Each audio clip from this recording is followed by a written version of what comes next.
Hi bookflowers! It's Kristen from Perks of a Bookflower, and today I am so excited to be continuing my series in which I discuss books with you based off of the color association. And today we are going to be discussing books that remind me of the color blue. So with blue, I could have gone two different ways. I could have mentioned to you books that were peaceful and relaxing. I find that light blue is a very calming color.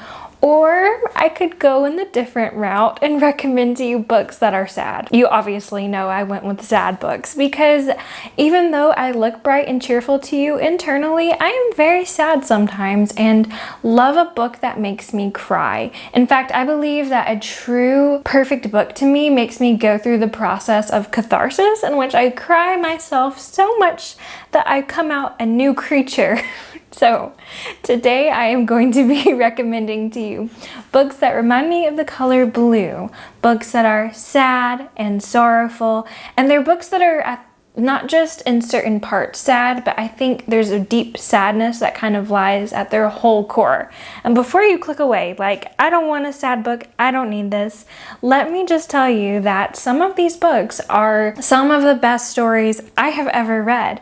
They are stories that have stuck with me the longest and stories that have resonated with me the most. So of course, if you can't handle a sad read, I totally understand. Okay, now that my TED Talk is over, let's go ahead and hop into it. Now, most of these books are adult fiction because I find that YA and middle grade, while it can be sad in certain parts of the stories, there aren't really whole stories that are built around sadness, but you do see that more in adult fiction. And the very first pick that I am going to recommend to you is one of my favorite adult fiction books of all time. It is The Nightingale by Kristen Hanna. This is a historical fiction World War II novel that takes place in German-occupied France during World War II. It follows the story of two sisters. One of them works kind of as a secret agent for France and helps smuggle children and other adults over the border. It's a war story, so at its core, you know there's going to be sadness, but there's a lot of underlying issues that I think contribute to the sadness of this story.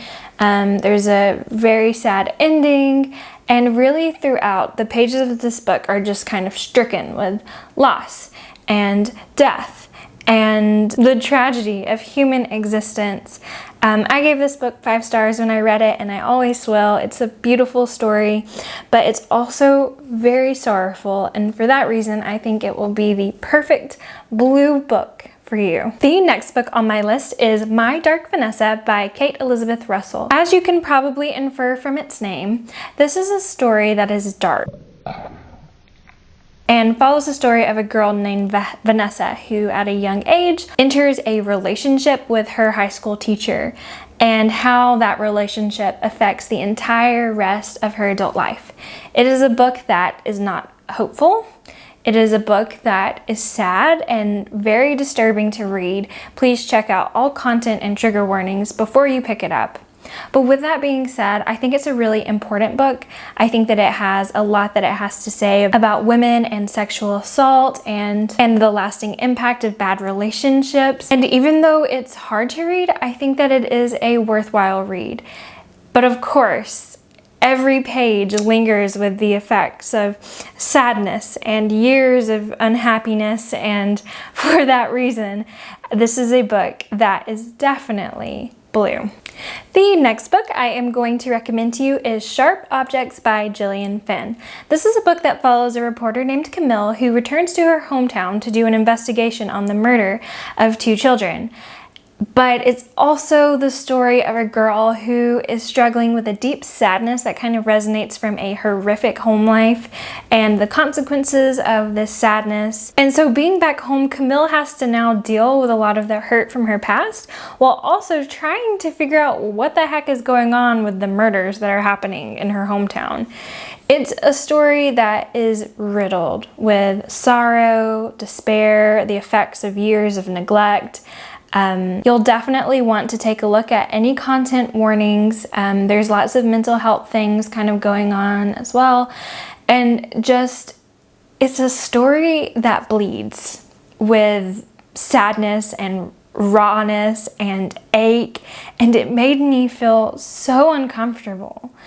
But I think it's an important story, and even though it is sad, I think that anyone who reads it could really get something from it. And so yes, because Sharp Objects is full of sadness and sorrow, I think that it will be the perfect blue book for you. The next book on my list is The Great Alone by Kristen Hanna. Another Kristen Hanna pick on this list. And this is a adult fiction, kind of historical fiction novel that takes place in the 1950s in Alaska. And it follows our main character as she grows up, basically in Alaska, as she has to deal with abuse from her father and the impact of living such an isolated lifestyle, especially as can be seen like in these Alaskan winters. And so, as can be expected with isolation and domestic abuse, it's a book that is riddled with sorrow and sadness, but it's also beautifully written. Kristen Hanna never disappoints me. And I think that it's an important story. So even though it is sad, it is also beautiful, and it is the perfect blue book for you. The next adult fiction book that I am going to recommend to you that is both sorrowful but also wonderful is Eleanor Oliphant is Completely Fine. I know what you're thinking. You're like, Kristen, this is like actually a really funny story. What are you talking about? Yes, as Reese Witherspoon says, it is incredibly funny. It's also, at its core, incredibly sad. I went into this book thinking that it would just be like fun, a good, light read. No, it's sad. Eleanor Oliphant is not completely fine. She's struggling with loneliness. She's struggling with feeling like she doesn't fit in. She's struggling with family situations. It's just a raw, true story. And because of that, I think it's the perfect blue book. You follow Eleanor Oliphant as she tries to make this romance for herself happen. You follow her doing things like getting a bikini wax and, trying to like make her life better, which props to you, Eleanor, but she still struggles a lot. But at its heart, this is a sorrowful book that is also beautiful and important. And because of that, I am recommending to you Eleanor Oliphant is Completely Fine for a blue, sorrowful book. And the last adult fiction book that is incredibly blue to me that I'm going to be recommending to you is Every Heart a Doorway by Shauna McGuire. You've probably heard of this story, but if you haven't, it follows these wayward children who return from these fantasy worlds. So imagine coming back from Narnia to the real world, okay? And you're like, what the heck is this? I want to go back to Narnia. That's basically the situation that our main character is in the story. And so the story just drips with somberness and darkness, kind of the macabre, a lot of death elements going on. And at its heart, it's about people who are now in the wrong world. They're in a place where they don't feel like they fit in anymore, and they're sad. And so because of that, because of this element of being completely away from home with no way to return, I would have to say that Every Heart a Doorway at its core is a very sorrowful story. It's beautiful, but it's sad. And because of that, I think that it'll be the perfect blue book. Whew. Okay, now we are going to move into 2 YA books I have for you that are pretty blue and sorrowful as well. And the first one I'm going to recommend to you is Letters to the Lost by Bridget Kimmerer. This is the story of Juliet and Declan. Juliet's mother has died, and so she visits her grave and writes letters to her mother and leaves them there. One day, Declan picks up the letter and responds to it. And Juliet freaks out at first. And so this story follows Juliet and Declan as they kind of go from like not liking each other at all to realizing that there's some hidden good within each other. At its heart is a story of grief. Both of our main characters are struggling with dealing with their past and with great sadnesses in their life. Poor Declan is the most misunderstood character imaginable. But this story is a little bit lighter. I feel like the ending of this story is a little bit more hopeful. It's definitely a hard-hitting read. And so because of that, I am recommending it for another sorrowful but beautiful blue book. The next book I'm going to recommend to you is Girl in Pieces by Kathleen Glasgow. This follows the story of a girl named Charlotte who is in pieces. Her life has basically hit rock bottom. So we begin with Charlotte in pieces. And then through the story, we watch as she kind of puts herself back together, slowly and surely. I love how real this story is. I love how it talks about real issues in a real way, and then also still gives us hope. I think it's beautifully written. It's one of the rawest stories I have ever read. It's an excellent, hard-hitting YA contemporary that is so important. And for that reason, I think that it will be the most sorrowfulest, beautifulest blue book for you. Okay, let's talk about some middle grade. I'm like starting to get sad thinking about all of these books. Definitely read your blue books in moderation, okay?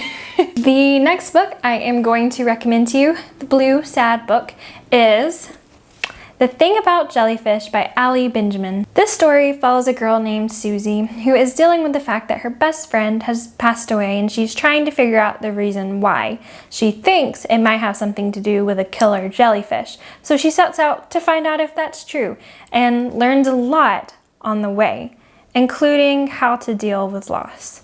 This is a beautifully written story. I love the format that it's told in. A lot of it has to do with our main characters writing a research paper about jellyfishes. There are excerpts of that are interspersed throughout the story. There are pictures. I learned a lot about jellyfish, and I also just had my heart touched. It's a very raw middle grade story that I would consider recommending more on the upper middle grades if you're having a young reader read it. But overall, it's beautiful. One of the most beautiful middle grade stories I've ever read. And even though it's sad, it's hopeful. And for that reason, I think it will be the perfect blue book for you. The next blue middle grade book that I am going to recommend to you is Planet Earth is Blue by Nicole Pantalikos. I probably said her name wrong. This story follows 12-year-old Nova as she moves in with a foster family and is waiting for her sister to return home. Meanwhile, there's a similar plotline going on where we're counting down to the takeoff of the shuttle, the Challenger. So that, added to the fact that Nova has autism and she's being put in this new school and it's hard for her to cope and she misses her sister, all of that together creates a difficult situation. And then the way that events play out, it just keeps getting worse and worse for little Nova, but the story does have a hopeful ending. And while it can be incredibly sad, it's also really beautiful. And for that reason, I do recommend it as a sorrowful but beautiful blue book. It's also blue. And the final blue book I want to recommend to you is a classic book. We are talking about Wuthering Heights by Emily Bronte. What could I say about this book? I could say lots of things, but it follows the story of Kathy and Heathcliff and their relationship as they fall in love around these beautiful moors. Except it's not as beautiful as it seems on the inside, at least not in the lives of our main characters. There's tragic romance, some mental health problems, illness, dark love, whatever you can think of that's bad, there's a little bit of it in this romance. I still think it's a really important story. I personally like it a lot, but everything about it down to the very ending is just sad and not what you would want or expect in a relationship. So yeah, it's moody, it's dark, the characters are deeply sad and disturbed. And yeah, because of all of that, I recommend it to you as a perfect blue book. And there you have it. Those are the sad, blue, dark books that I recommended it to you. If you made it this far, I hope that you're okay. I hope these synopses didn't harm you too much. I do think that there is so much beauty to be found in a sad and sorrowful book. The Nightingale is one of my favorites of all time, but I do think that we have to sometimes take our sadness in moderation depending on where we're at in our headspace. But yeah, I still definitely recommend these books to you. You know, take breaks, go off for a walk, have a slice of pizza, and then come back to them and have your heart ripped apart. If If you like this video, be sure that you hit the like button. In the comments below, let me know if you've read any of these books and what your thoughts are on them. Also, if you want to give me a suggestion for our next color, let me know. And if you haven't subscribed yet, make sure that you hit the subscribe button. I post new videos every Wednesday and Saturday and have so many exciting things that I cannot wait to share with you all. All right, book flowers, that's going to be it for now. Thanks for stopping by. Bye.